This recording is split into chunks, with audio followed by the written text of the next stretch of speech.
भारत छोड़ो न्याय यात्रा में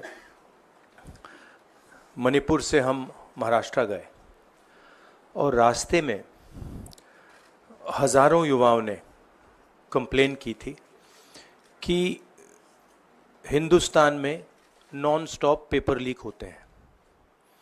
और आज आप सबको मालूम है कि NEET paper and UGC NET के जो पेपर्स हैं वो लीक हुए हैं और एक कैंसिल भी हुआ है। कहा जा रहा था कि नरेंद्र मोदी जी ने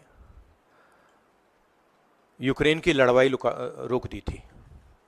मतलब एक ऑर्डर देके जो रूस और यूक्रेन के बीच में लड़ाई चल रही थी उसको रोक दिया था, ब्रेक लगा दी थी। इजराइल और गाजा के बीच में जो लड़ाई चल रही थी उसको भी नरेंद्र मोदी जी ने रोक दिया था। मगर किसी ना किसी कारण जो हिंदुस्तान में पेपर लीक हो रहे हैं उसको नरेंद्र मोदी रोक नहीं पा रहे हैं या रोकना नहीं चाहते हैं। नुकसान स्टूडेंट्स का होता है। जो हिंदुस्तान के स्टूडेंट्स हैं, मैं जानता हूं कि आप इन एग्जाम्स के लिए महीनों सालों काम करते हो।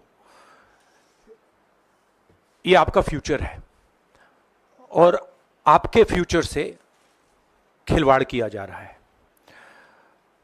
मध्य प्रदेश में व्यापम हुआ और अब उस व्यापम को नरेंद्र मोदी जी और उनकी सरकार पूरे देश में फैलाने का काम कर रही है।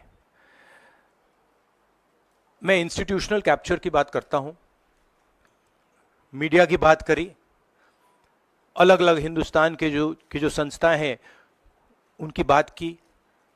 यही एजुकेशन इंस्टीट्यूशंस में हो रहा है। पेपर लीक का कारण है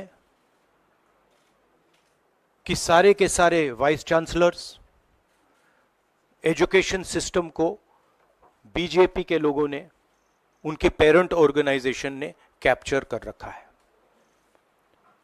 जब तक ये कैप्चर रिवर्स नहीं किया जाएगा तब तक पेपर लीक चलता जाएगा। इस कैप्चर को फैसिलिटेट नरेंद्र मोदी जी ने किया है और ये एक एंटी नेशनल एक्टिविटी है क्योंकि ये देश का भविष्य है और इससे हिंदुस्तान के युवाओं को, स्टूडेंट्स को जबरदस्त चोट पड़ती है। इंक्वायरी चल रही है, एक को आपने कैंसिल कर दिया है, अब पता नहीं दूसरे को कैंसिल किया जाएगा या नहीं किया जाएगा। बट कोई ना कोई तो इसके लिए जिम्मेदार है और उनको एकदम पकड़ा जाना चाहिए और उन पे एक्शन लिया जाना चाहिए।